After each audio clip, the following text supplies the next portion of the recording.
చాలా మందికి ఉన్న సమస్య ఏంటి అంటే ఎలా హ్యాండిల్ చేయాలి రిలేషన్షిప్స్ లైఫ్లో. ఏ ఒక్కరికి ఇప్పుడు నాకు తెలిసి ఉన్న జనరేషన్లో ఒక రిలేషన్షిప్పే స్టార్ట్ చేసి ఒక రిలేషన్షిప్తోనే ఎండ్ అయిపోయి వాళ్ళే ఫర్ ఎవర్గా ఉన్న సిచ్యువేషన్స్ లేవు. అండ్ ఇంకొకటి ఏంటంటే వాళ్ళల్లో ఈ స్ట్రెస్ బిల్డ్ అయిపోయి ఇంకా నాకు పెళ్ళొద్దు. వెస్ట్రన్ కంట్రీస్లో వాళ్ళు బతకట్లేదా పెళ్లి చేసుకోకుండా, పిల్లల్ని కనకుండా? ఉంటాం మనం కూడా అలాగే. అబ్బాయికే అమ్మాయి అవసరం, అమ్మాయికి అబ్బాయిలు అవసరం లేదు. మీరు దీన్ని ఎలా చూస్తారు? చక్కటి క్వశ్చన్స్ వేశారు అసలు మీరు. I come back to again the same statement. నిండుగా ఉన్న కుండలో మీరు కొత్త నీళ్లు వేయగలరా? Relationship is an emotional requirement. Relationship is an emotional requirement. అంటే నిలకడగా ఉన్న ఒక ప్రేమ అభిమానాలతో చక్కగా ఆత్మీయతతో నిలకడగా ఉన్న ఒక కుటుంబంలో ఎప్పుడు ఒక టెంపరీ రిలేషన్షిప్కి మైండ్ పరిగెత్తదమ్మా. నాకు ఒక జీవితానుభవం చెప్తాను. నేను రామకృష్ణ మఠంలో ఒకసారి ఇట్లనే ఐ వాజ్ టేకింగ్ అది పర్సనాలిటీ డెవలప్మెంట్ అంటే ఏమన్నానండి. 9వ క్లాస్ ఆడపిల్లలందరూ కూర్చొని ఉన్నారు. ఏమనిపించిందో అందులో ఒక అమ్మాయి ఇంటికి వెళ్ళాక యూజువలీ నా ఫోన్ నెంబర్స్ ఇచ్చేస్తాను పిల్లలకి, నాకేం తేడాపడదు. వాళ్ళ కాకపోతే వరకు ఇస్తాను. పాపం ఆడపిల్లలు ఇంటికి వెళ్ళిపోయి కొంతమంది నాకు బెడ్రూమ్లోకి వెళ్ళి ఫోన్ లాక్ తెచ్చేసుకొని వచ్చి ఫోన్ చేస్తుంటారు నాకు. అమ్మాయి ఇలా ఫోన్ చేసింది నాకు.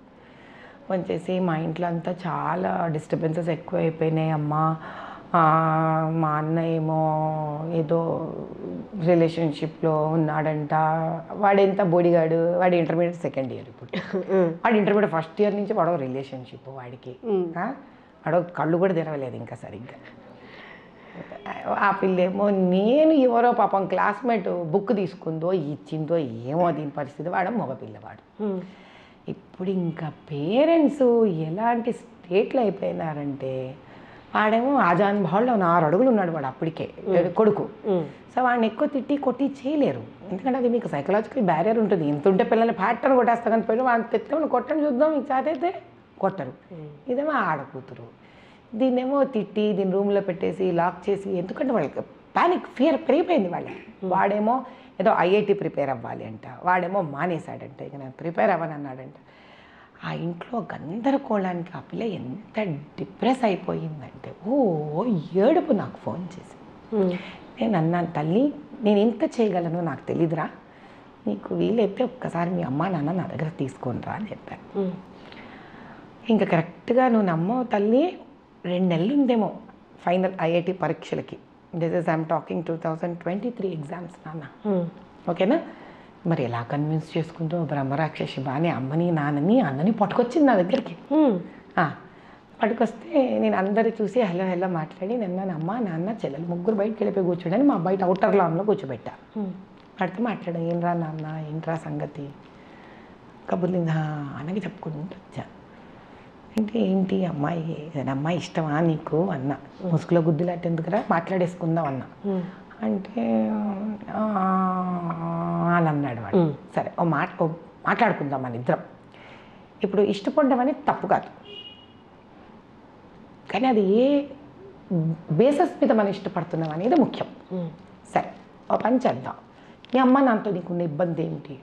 అర్థం చేసుకోరు మేడం, సతాయిస్తూనే ఉంటారు, ప్రెషర్ పెడతారు, నేను చదువుకుంటూనే ఉన్నాను కదా. ఓహో ఓకే, మరి మీ నాన్నగారు ఏమైనా ఫీజు కడుతున్నారా అంటే ఫీజు కడుతున్నా, ఎక్కడైనా పెద్ద కాలేజ్లో, కాలేజ్ పేర్లు ఏముంది లేదు, అన్ని వసతులు ఇచ్చారు, కానీ అర్థం చేసుకోవట్లే వాళ్ళ నాన్న. Very good. మా అమ్మ కూడా అప్పుడప్పుడు మా నాన్నకే సపోర్ట్ చేస్తుంది. ఓకే, సో బేసిక్గా పేరెంట్స్ అన్నీ ఇస్తున్నారు కానీ అర్థం చేసుకోవట్లేదు నేను. ఇది 17 ఇయర్స్ కదా వాడికి. సో వాడికి ఊహ తెలిసినప్పటి నుంచి ఇది వాడి ఫీలింగ్. ఈ అమ్మాయి ఎప్పుడు పరిచయం అయిందిరా నీకు అని అడిగాను. అంటే నాకు ఒక 10 months బేసికలీ ఆ ఇయర్ అకాడమిక్ ఇయర్లో స్నేహం పెరిగింది వాడికి. ఓకే, అయితే పని చేద్దాం నాన్న, ఇప్పుడు రేపొద్దున నువ్వు ఈ అమ్మాయిని బేసిక్గా ఎందుకు ఇష్టపడతారు ఒకళ్ళనొక్కళ్ళు ఏ వయసులో అయినా, ఇలా ఇష్టం పెరిగి పెరిగి పెరిగి, ఎందుకంటే ఒకళ్ళనొకళ్ళు అర్థం చేసుకున్నారు, ఫ్రీక్వెన్సీస్ మ్యాచ్ అయ్యాయి కాబట్టి మన అమ్మ నాన్న మనం అర్థం చేసుకోలేదు, వీళ్ళెవరో మనం బాగా అర్థం చేసుకుంటారని మనం అట్రాక్ట్ అయిపోతాం వెంటనే బేసిక్గా. కాబట్టి నిజమైన ప్రేమ కదరా ఇది, ఏడబోతుందిరా, మనకు కావాల్సిన రోజులు మన దగ్గరే ఉంటుంది, మనం వద్దనుకున్నాడే పోతుంది. ఇది ఓ పంచే ఆ అమ్మాయికి చెప్పు, చూడు రేపు పొద్దునైనా నేను నిన్ను పోషించాలి, లేదా నువ్వు హాయిగా నీ కాళ్ళ మీద నిలబడి నువ్వన్నా నన్ను పోషించాలి. మనం ఇద్దరు సెటిల్ అవ్వాలి కదా. ఓ పని చేద్దాం, మనం స్ట్రాంగ్గా లవ్ చేసుకున్నాం కదా ఇద్దరిని. ఈ ఎగ్జామ్స్ అయిపోయిన తర్వాత, ఎగ్జామ్స్ అయ్యేదాకా, ఎగ్జామ్స్ అయిపోయిన తర్వాత నేను ఒక ఇంజనీరింగ్ చేసేదాకా నువ్వు నేను మాట్లాడుకోవద్దు, కలవద్దు. ఎందుకు? మన ప్రేమ మీద మనకు అంత నమ్మకం ఉంది కదా. నమ్మకం ఉంది కదమ్మా, మరి అంత ప్రేమించేశారు కదా, రిలేషన్షిప్ అంత స్ట్రాంగ్గా ఉంది కదా. మాట్లాడుకోవద్దు ఒకళ్ళనొకళ్ళు. ఎందుకు? నువ్వు ఆల్రెడీ చూసావు. ఇప్పుడు మీ అమ్మ నాన్న ఉన్నారనుకో, ఇప్పుడు 17 ఏళ్ల వయసు నీది, 17 ఏళ్లగా వాళ్ళ ప్రేమ ఏమిటో నీకు అర్థం కాలేదు, వాడు నేను అర్థం చేసుకోవట్లేదు. మరి ఎవరో ఒకళ్ళని అర్థం చేసుకోవాలి కదా. అర్థం చేసుకున్నవాడు ఏం అర్థం చేసుకోవాలి? నీవు ముఖ్యమని అర్థం చేసుకోవాలి, నీ మనసు ముఖ్యమని అర్థం చేసుకోవాలి. అది మీ అమ్మ నాన్న అర్థం చేసుకోలేకపోయారు కాబట్టి కదా నీకు వాళ్ళు నచ్చట్లేదు. ఇప్పుడు ఈ అమ్మాయి అయినా నిన్ను అది అర్థం చేసుకోవాలి కదా నాన్న. That is how she stands different from your parents. ఏమ్మా? సో ఆ అమ్మాయికి చెప్పు, నేను నిలబడాలి కెరియర్లో, నాది ఎంత తన్ని కొడితే ఎంత వయసు నాది ఇప్పుడు, నేను డిస్ట్రాక్ట్ అవుతున్నాను, మన ప్రేమ చాలా గట్టిది కదా, మనం ఒక 5 ఏళ్ళు మాట్లాడుకోవద్దు ఒకళ్ళతో ఒకళ్ళు.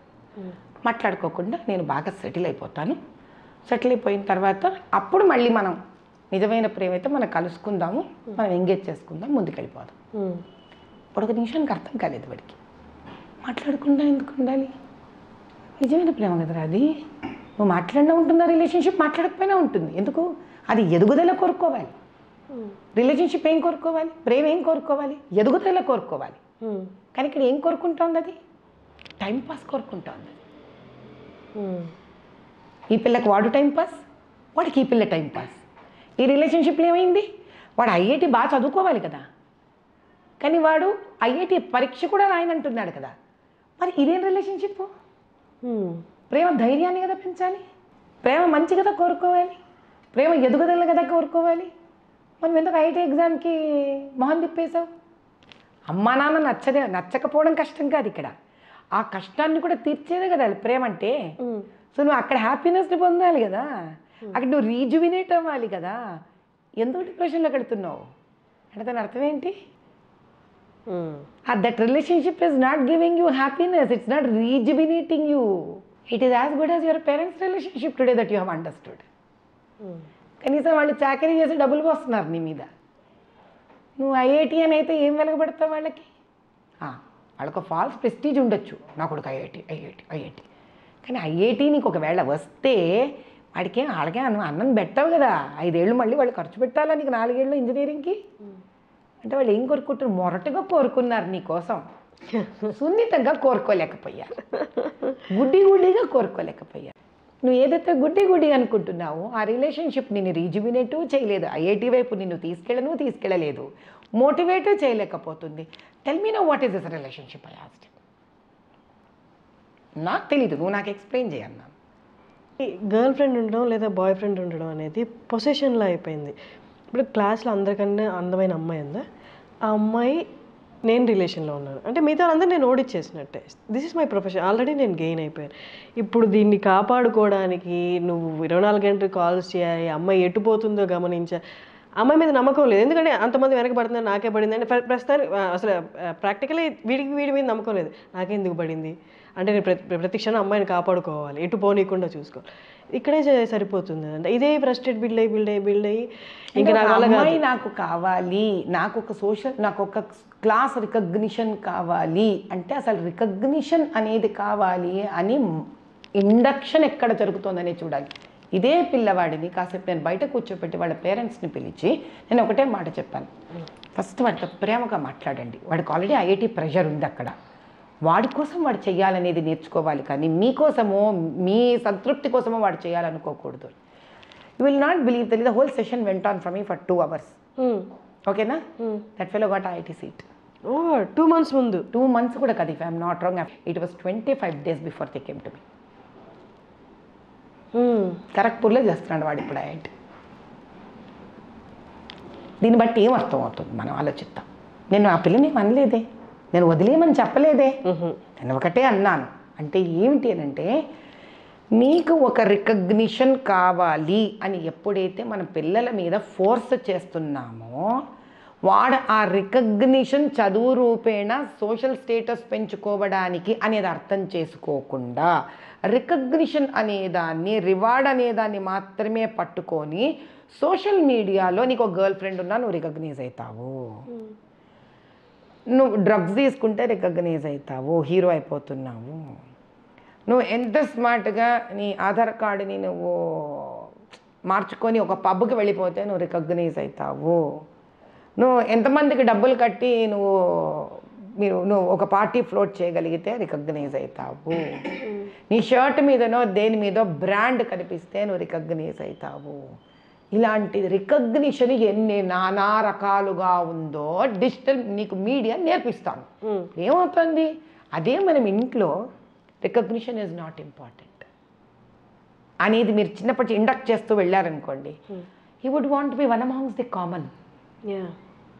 ఇలా ఒక ఇల్లు కాకుండా పేరెంట్స్ అందరికి ఉద్యమంగా తీసుకొని మా పిల్లలు రికగ్నైజ్ అవ్వక్కర్లేదు, చక్కగా చదువుకుంటే చాలు, ఇంటికి వచ్చి కంటెంట్ వీళ్ళకి బుర్రకు వెళ్ళిందా లేదా కావాలి, కాన్సెప్ట్లో వీళ్ళు స్మార్ట్గా ఉన్నారా లేదా కావాలి, ఇది కావాలి అని తెలుసుకొని క్లారిటీ ముందు పేరెంట్స్కి రావాలమ్మా. అందుకే తిరిగి మళ్ళీ నేను ఆ రైతు దగ్గరికే వెళతాను. మనం ఏం చేస్తున్నాం, మొక్కను తిట్టుకుంటున్నాం, ఒక పురుగు పట్టిందో అని. నేనేమంటున్నాను, రైతు నువ్వు ఏం చేస్తున్నావురా, మేలుకో మేలుకో మేలుకో అంటున్నాను. రైతే కదా విత్తనం వేసి దాన్ని నాకంటే ముందు నా పిల్లలు ఇలా ఎదుగుతున్నారమ్మా. పిల్లవాడికి ఎలా తెలుస్తుంది వాడు ఎలా ఎదుగుతున్నాడు? He is not himself an observer of his or her life. As a parent I'm an observer of his life or her life. His అంటే జనరల్ యూసేజ్ ఫర్ జెండర్ అంతే. వాళ్ళ జీవితాన్ని వాడు అబ్జర్వ్ చేయట్లేదు, మేము అబ్జర్వ్ చేస్తున్నాం. మేమెంత మమ్మల్ని మేము మార్చుకోగలము అనేది important. End of the day ఒకే ప్రశ్న వేస్తాను తల్లి, అసలు విద్యను కొనుక్కోవడం ఏంటమ్మా? విద్యార్థి విద్యను కొనుక్కోవడం ఏంటి? మెడికల్ సీట్స్ కానీ, ఇంజనీరింగ్ సీట్స్ కానీ, ఎంబీఏ సీట్స్ కానీ కొనుక్కోవడం ఏంటమ్మా? ఆ వయసునేదే సంపాదించడానికి కదా తల్లి. ఇది డబ్బు సంపాదించే వయసు కాదు, వెధవలవాట్లు సంపాదించే వయసు కాదు, రిలేషన్షిప్ సంపాదించే వయసు కాదు. ఏం సంపాదించే వయసు అది? విద్యను తనకు తాను సంపాదించే వయసు. అది మనం కొనియడానికి రెడీ అయిపోయినందుకు మీకంతా సంపాదిస్తున్నారు వాళ్ళు. Do understand? తెలియకుండానే ఏ వర్ల్పూల్కి వెళ్ళిపోతున్నారా వాళ్ళు? అది ఎలా సంపాదించాలి? మరి కాంపిటీషన్ పెరిగిపోతుంది కదా. ఎటువంటి బుర్ర దాన్ని సంపాదించగలుగుతుంది? శాంతంగా ఉన్న బుర్ర దాన్ని సంపాదించగలుగుతుంది. ఎటువంటి బుర్ర మరి శాంతంగా ఉంటుంది? ఈరోజు మీకు తెల్లతోలు ఉన్నవాడు యోగా అంటే నచ్చుతోందా? ఈరోజు తెల్లతోలు వాడి మెడిటేషన్ అంటే మీకు నచ్చుతోందా? తెల్లతోలు వాడు ఇప్పుడు ఈరోజు హరే రామ హరే కృష్ణ అంటే మనకి నచ్చుతుందా? అదే ఇంట్లో రాముడో ఏ కృష్ణుడో ఏ అమ్మవారో ఏ పూజనో ఒక దీపం పెట్టడం అనేది ఇంట్లో వాళ్ళు ఇండ్యూస్ చేసుకోరు. Today it has become a big fashion. Yoga sessions fashion, meditation fashion. ఏంటి మెడిటేషను? ఒక కళ్ళు మూసుకొని ఒక 10 నిమిషాలు కూర్చుంటే ఇట్లా అంటుండే మెడిటేషనా? మీరు వెంటనే కళ్ళు మూసుకోండి, మీకు తలలో వద్దన్నవన్నీ తిరుగుతాయి మీకు. అదే నేను కళ్ళు మూసుకుంటే నాకు తెల్లగా నా శివలింగం కనిపిస్తుంది. నాకు ఎలా వస్తుంది ఇది? కూర్చోపెట్టాలి పిల్లల్ని, వాళ్ళతో పాటు మనం సాధన చెయ్యాలి. Nobody is learned on this earth. నేను లర్నర్డ్ కాదు, నా పిల్లలతో పాటు నేర్చుకున్నాను. నేను వాళ్ళతో పాటు కూర్చున్నాను. నేను వాళ్ళకి పూజ నేర్పించుకుంటూ నేను నేర్చుకున్నాను. వాళ్ళకి శ్లోకాలు నేర్పించుకుంటూ మళ్ళీ బై హార్ట్ చేసుకున్నాను. వాళ్ళకి టేబుల్స్ నేర్పించుకుంటూ నేను టేబుల్స్ నేర్చుకున్నాను. వాళ్ళకి రామాయణ భారత కథలు చెప్పుకుంటూ నేను కథలు నేర్చుకున్నాను. ప్రశ్నించడానికి స్వేచ్ఛగా వదిలాను. ఇది ఆ good time between parent and child. ఏది చెప్పండి మీరు? అది ఏ రోజైతే సనాతన ధర్మం ప్రకారం తిట్టుకుంటారు పిల్లలు, సనాతన ధర్మం అంటే పెద్ద పెద్ద పనులు చెప్పనమ్మా ఎవరికి. తల్లి తండ్రి పిల్లలు నాన్నమ్మ తాతయ్యలు అమ్మమ్మలు తాతలు కూర్చొని చక్కగా ఒక స్టోరీ టెల్లింగ్ టైం సనాతన ధర్మం. అంటే అంత సింపుల్ అది.